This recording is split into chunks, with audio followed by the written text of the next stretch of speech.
So right now, it is pretty much well accepted that Chris Bumstead may have the single greatest physique on the face of the earth. He is the first bodybuilder to combine 21st century muscle mass with vintage 1970s style aesthetics. And no offense to open bodybuilding, but it is so nice to finally have a champion's physique which actually looks somewhat admirable and attractive to the common man, as opposed to looking like a chewed up piece of gum, which also happens to be 6 months pregnant.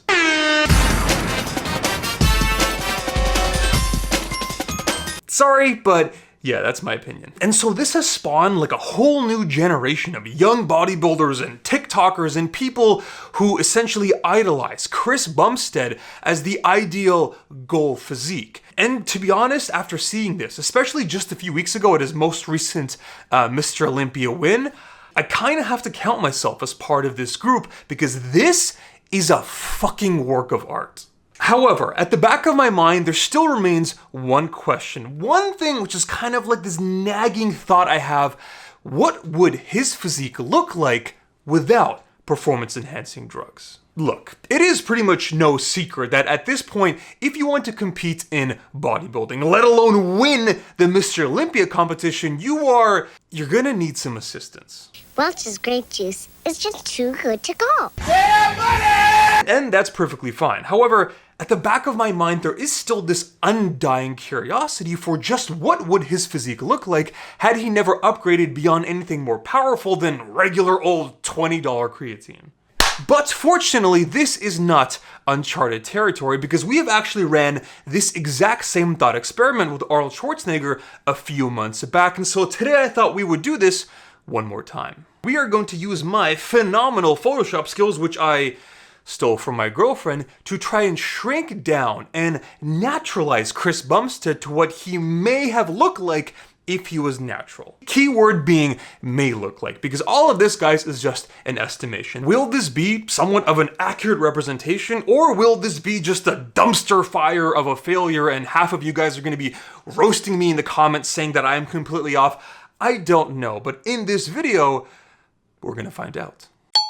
Now, if all this talk of anabolics and testosterone has got you guys curious about your own hormonal profile, then definitely check out the sponsor of today's video, Let's Get Checked. Let's Get Checked is a fast and inexpensive service that provides health blood tests you can do from the privacy of your own home. I personally use and recommend the Male Hormone Plus test as it provides you with a reading of testosterone, SHBG, and estrogen. This way, if something comes back outside of the normal range, especially if it's low testosterone, you will know right away that it may be time to speak to a doctor or at the very least start implementing some lifestyle changes to get those numbers up. Also, they gave me a promo code, so you guys can get 30% off your entire order using code Vitruvian. If you have never checked your hormones, or if you have in the past and want to get an update to make sure that they're still at healthy levels, check out Let's Get Checked using the link in the description box below.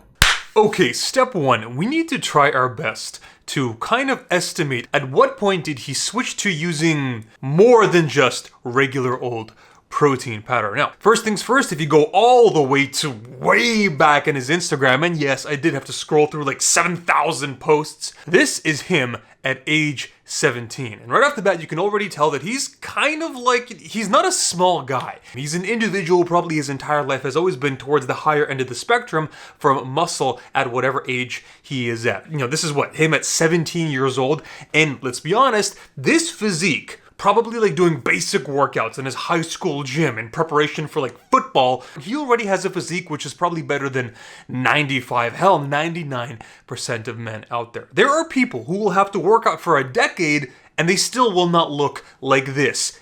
And he's a teenager here. Hell, there are people who will take steroids and still not look as good as this. He just has like an overall kind of like athletic look to him. And obviously from a muscle performance standpoint as well.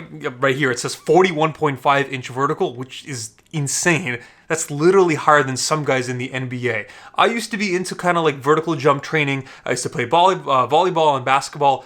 Even with like legit specialized plyometric training, I only got up to like a 32-inch vertical. So to be 10 inches higher than that, again, this is something which, training aside, there is something else going on here, especially from a genetic component, a response to training component. This right here is a prime example of this. 18 years old, this is way back from 2014 on his YouTube channel, he's repping 5 plates on the deadlift and doing so with pretty decent form, and hell, the first few reps are even easy. At 18 years old, to be doing this, there is something else going on here besides just like working hard and eating right. No, you are just the genetic hyper-responder. That word, that's the key word. We're going to talk about that in a minute. This is him. This is not even 495. He even has the little plates on the end. This is 500 pounds squatting, and again, seems like that first one was easy. He's doing it for, this is probably going to be like, what, 3, 4, 5 reps? 500 pounds, 18 years old. This is mind-blowing. This, I think, is a prime example. I've seen studies in the past where they would take individuals and they would give them very standardized training protocols. Be like, hey, you're gonna work out this many times per week following this training strategy. Everybody does the same thing. And then we're gonna analyze how much gains do you make? Whether it be strength, whether it be lean body mass, pounds of muscle gain, whether it be like cross-sectional area of the actual, the quads, the biceps, whatever it may be. They'd notice that the majority of men would kind of be somewhere lumped in like the middle. Like within one standard deviation up or down, kind of in the middle.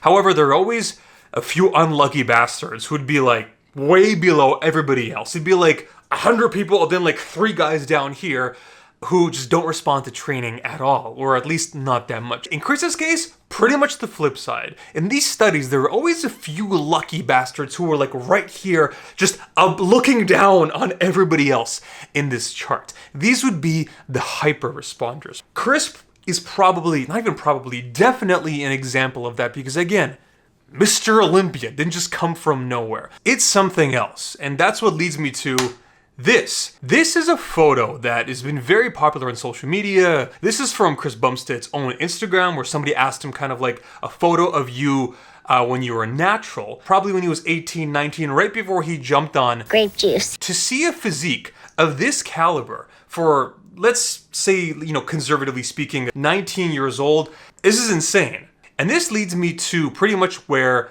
the crossover happened. And we can actually, fortunately, pinpoint this literally down to the day, because Chris Bumstead's coach and longtime friend, Ian Valieri, I hope I didn't butcher his name, he actually talked about this openly. He went on the record, and record in this case means YouTube comments, and he said, and I quote, Chris did his first cycle of Anavar starting on March 2nd, 2014. This is when he was 19 years old and a couple months before his first show.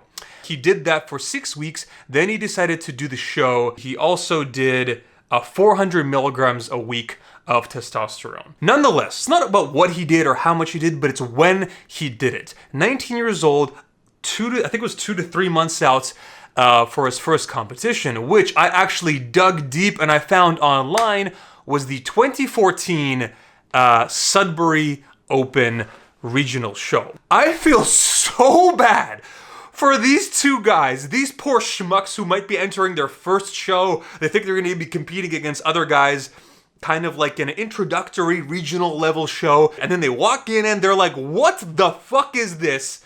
They don't know it, but they're standing next to a guy who in 3 years, literally 3 years from his first show, was competing at the Mr. Olympia competition, placing second at his first appearance. I feel so bad for these guys. But what's crazy is that this is essentially the first time we are seeing a not natural, somewhat, even though it's somewhat slight, because it's only been like, what, 2-ish months and the cycle isn't that advanced. It's not nothing, but it's also not, you could be doing a lot more. The thing you have to understand, when it comes to using anabolics, the first thing that they do, before they get you to looking like Mr. Olympia or whatever it is, initially, the first thing that's gonna happen is it's gonna bump you up. First, you're gonna really quickly go from whatever you are now to your maximum natural potential, and then probably you're going to blow past that. So if you're at 180, your maximum is 190, maybe you'll get to 200. So you're going to make up that difference between you and your maximum, and then some, depending on how long you do it, depending on how much you do, depending on how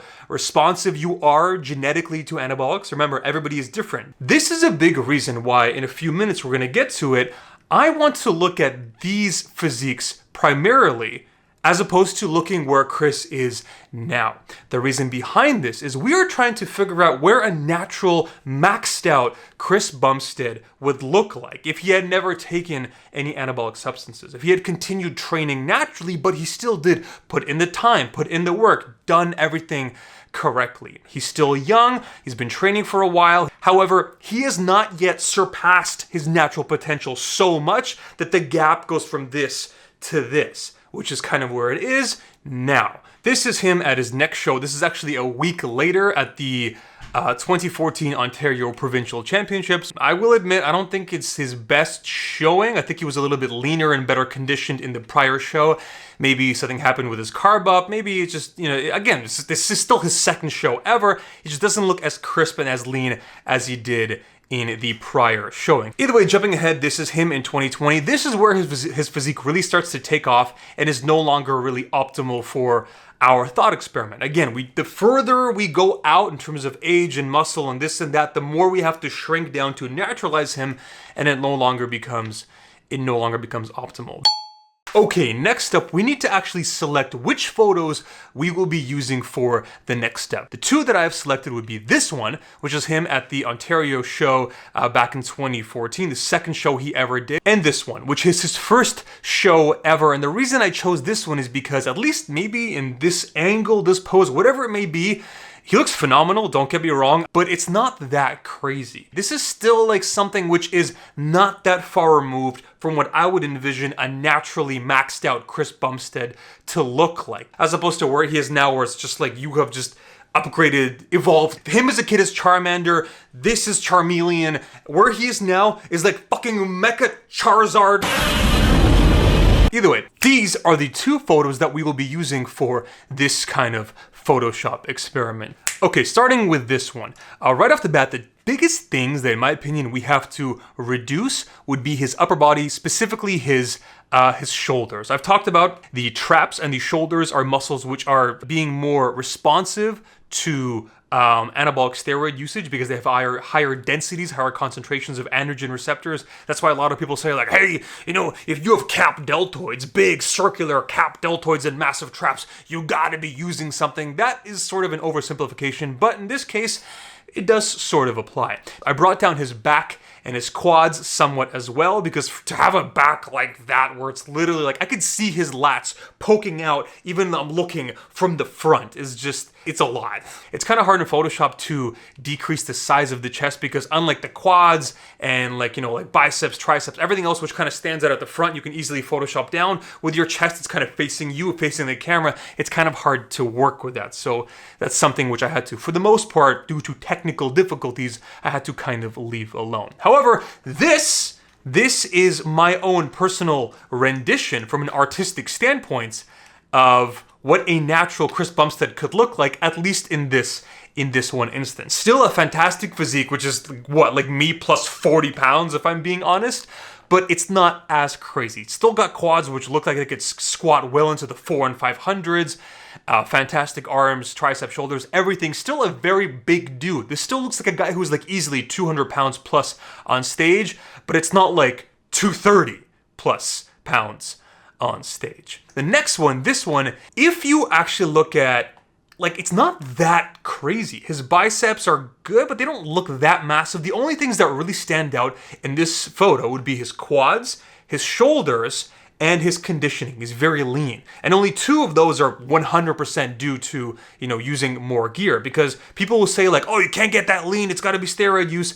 Nope, that's not true. We see it all the time. There are plenty of natural, high level, world-class, but still natural bodybuilders which do achieve this level of conditioning. There are plenty of guys, not plenty, it's still pretty damn hard and rare, but plenty of natural bodybuilders who do get down to single digit, even like 5, 6, 7% body fat. These guys do get feathered quads. They do get shredded glutes. It happens all the time. So that is something that we cannot immediately discount as being due to anabolic steroid usage. Either way, this is the final result. This is, in my opinion, kind of what a shrunken down Chris Bumstead circa age 19 could look like. And right off the bat, you'll notice that it's not that crazy. Like, this is him before, this is him after. Yeah, I shrunk down the deltoids, I shrunk down the quads, you know, a noticeable amount. I took his back down just a little bit, but that's pretty much it. You know, it's not that drastic of a reduction. I probably took off like, what, 10, maybe-ish, 10 to 12 pounds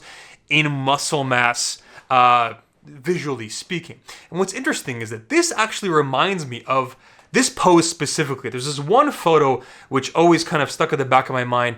You guys probably, some of you may know, this is Chris Lovato. He's part of the original like Gymshark kind of crew. It was like him, Matt Ogus, Jeff Side, kind of like all those guys. But what's interesting about this is that this pose especially seems relatively similar in my opinion. Look, I know some of you are going to be saying like, what kind of a comparison are you making here? Some local level natural bodybuilder to Mr. Olympia? And I'm like, yes, I know, but bear with me. In my opinion, I can see kind of a similar physique style, a physique resemblance. Obviously, Lovato is significantly shorter, so you have to scale him up to Chris Bumstead's height. But from a natural standpoint, it seems kind of similar, and I'm using Lovato as an example to illustrate if he can do that at his height and his muscle mass naturally, then I think my estimate for Bumstead in this photo is not too far off. Some of you guys may disagree with me. I'm gonna get 100 comments, I already know it, saying like, oh, you shrunk him down too much, or you didn't shrink him down enough. What are you, crazy, blah, blah, blah, this, that. That being said, in my opinion, this is not bad. And it's still an incredible physique, which I would punch a baby in the face to get like half the physique quality of this.